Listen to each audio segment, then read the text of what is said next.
¿Qué tal? Hola, sean todos bienvenidos. Yo soy el profesor Gilberto Pérez Argüelles y recuerden que aquí en este canal todos aprendemos en menos de 15 minutos. Iniciamos. Para el video de hoy tenemos como título Aula invertida, la nueva forma de enseñanza. El objetivo es el siguiente: vamos a conocer la esencia de la aula invertida. Además, vamos a identificar el papel dentro y fuera del aula, tanto de docentes como de alumnos. Y por último, determinar algunas ventajas y desventajas de esta nueva forma de enseñanza. Dicho lo anterior, entonces, es momento de iniciar. Debemos considerar que existe un nexo entre las tecnologías de la información y comunicación y la educación. Tanto la educación como este tipo de tecnologías han tenido esta cuestión de tener una relación muy cercana. El propósito siempre ha sido mejorar los procesos académicos y que sobre todo los alumnos y docentes estén más preparados, sobre todo para poder exponer sus conocimientos. Habrá que reflexionar qué tanto pueden ser útiles o qué tanto sirven para expresar conocimientos. En los tiempos actuales de la pandemia que estamos viviendo, considero que ha habido un desarrollo muy importante tanto en cuestiones de la difusión y la expresión de estos conocimientos a través de las tecnologías de la información. La cuestión es que no se ha abandonado del todo todavía el modelo tradicional, donde el docente es el experto y pareciera que los alumnos tienen un papel totalmente secundario. Habrá que considerar que entonces se está con este modelo tradicional de educación, se le está dando una educación similar a todos, y es algo que se supone este nuevo modelo de la aula invertida está buscando erradicar, tanto en cuestiones del modelo tradicional como esta situación de una atención similar para todos los estudiantes. Y bueno, podríamos decir ahora el concepto, en qué consiste la aula invertida. La aula invertida es un enfoque pedagógico en el que la instrucción directa se realiza ya no en el aula, sino fuera del aula. El tiempo en el salón de clases se utiliza ahora para llevar a cabo actividades de mayor complejidad, donde la experiencia del docente es importante. Tanto la experiencia como el conocimiento profundo de los temas que se abordan dentro de la clase será entonces enfocada hacia el docente. Importante darse cuenta entonces que los estudiantes ahora su tarea consistirá en trabajar fuera de aula los datos e información importante de los temas a abordar en clase.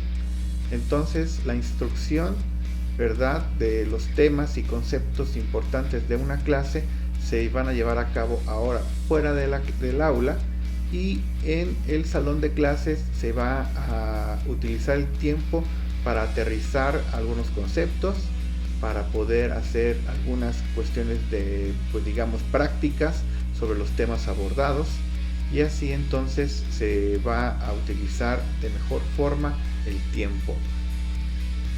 Ahora vamos a hablar un poquito sobre los roles, sobre los papeles que deberán desempeñar con esta aula invertida tanto estudiantes como docente.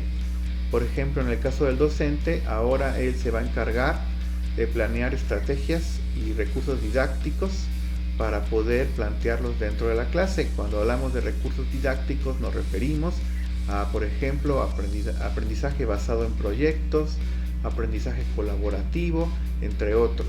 Entonces el docente estará enfocado a buscar las estrategias y recursos a utilizarse dentro y fuera de la clase, lo va a planear. Esto siempre lo hemos hecho, ¿verdad? En segundo término, tendremos que decir que se planean actividades que tienen que ver con cuestiones de videos o lecturas.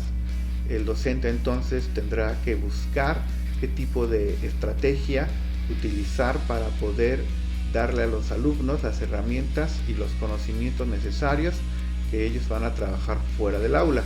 Regularmente se va a trabajar con videos, pueden ser también algunas presentaciones de PowerPoint, también podrían utilizarse algunas lecturas, entre otros elementos. Y por último, el docente va a diseñar actividades de evaluación que se van a llevar a cabo dentro del aula. En cuanto al estudiante, fuera del aula, tendrá el papel de acceder repetida y libremente a los contenidos y actividades facilitados por el docente, donde entonces el alumno podrá ver los videos tantas veces lo requiera para poder entender el tema, podrá utilizar más fuentes de información para reforzar los conocimientos y entonces se va a encargar, como dice el inciso B, de realizar las actividades propuestas por el docente. Una vez que sucede esto fuera del aula, tanto docente como alumnos regresan a la misma y entonces en el aula el docente tendrá el papel de atender la diversidad y facilitar los procesos de aprendizaje de los alumnos. Algunos tendrán un conocimiento claro de lo que se dejó hacer en casa, otros presentarán algunas dudas y entonces el docente se encargará de resolverlas. También va a retroalimentar, por supuesto, entonces, se encarga de retroalimentar a todos los alumnos de forma individual y va a generar espacios donde se tiene que presentar una coevaluación, incluso una autoevaluación. Y entonces aquí el rol del docente pasa a ser un poco secundario y tendrá una relación mucho más horizontal, porque entonces los alumnos tendrán esta situación de ya externar dudas sobre el contenido de la clase, sobre el contenido, digámoslo así, teórico. Entonces el docente en ese momento, cuando regresan al aula, se va a encargar al principio de la clase seguramente de resolver algunas dudas en cuanto a lo expuesto en los videos o lo que haya utilizado como estrategia el docente. El alumno entonces se va a encargar de realizar actividades prácticas donde va a aterrizar lo aprendido en casa, va a recibir retroalimentación por parte incluso de compañeros de clase y el mismo docente, va a acceder, de ser necesario, a las actividades previas facilitadas por el docente. Si por ejemplo el profesor dejó ver algún video, pues entonces si es necesario el alumno en ese momento podrá acceder para ver ese video o para revisar la lectura previa o cualquier estrategia utilizada. Entonces en ese momento en el aula el rol del alumno pasa a ser un poco más, digamos, activo en clase, donde se necesitará sobre todo la participación de todos los alumnos. Vamos a ver algunas ventajas que presenta la aula invertida. Va a haber un mayor compromiso por parte de los alumnos porque se va a generar una corresponsabilidad. El alumno entonces tendrá responsabilidad de lo que sucede en cuanto a su adquisición de conocimiento. Entonces los alumnos, otra ventaja que existe es que van a aprender a su propio ritmo. Como decíamos, si es necesario volver a leer el texto asignado, lo van a poder leer otra vez en casa, y las veces que sea necesario ver el video, por ejemplo, algunos profesores hacen sus propios videos, como por ejemplo yo, o algunos otros utilizan videos como los míos para poder generar el conocimiento necesario previo a la clase. El aula se convierte entonces en un espacio de debate donde se van a compartir ideas, y así entonces los alumnos tendrán la posibilidad sobre todo de ser mucho más responsables en cuanto a la adquisición de su conocimiento y sobre todo pues tener la oportunidad de aprender a su propio ritmo. ¿Cuáles son algunas desventajas que presenta la aula invertida? Pues que va a existir, sobre todo como en todos los salones, como en todas las escuelas, falta de autodisciplina por parte del alumno y también incluso por parte del docente, ¿por qué no decirlo así? Habrá también resistencia al cambio, tanto de docentes como de alumnos, porque estamos, digamos, muy acostumbrados al modelo tradicional. Habrá también que considerar algunos problemas que puede presentar la tecnología, ¿no?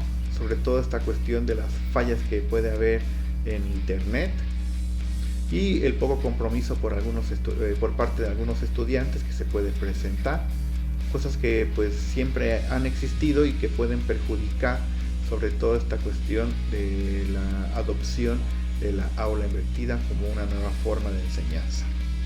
Y bueno, dicho lo anterior, hemos finalizado. Muchísimas gracias por estar viendo este video. Los invitamos a suscribirse. Ya llegamos a 2000 seguidores. Estamos prácticamente cumpliendo un año de generar videos y pues muy contentos con la respuesta. Los invitamos también a activar la campanita de notificaciones.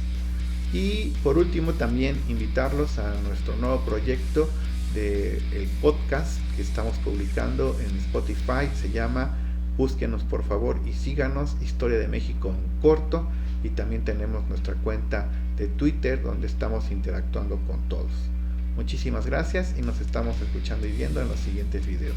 Hasta entonces.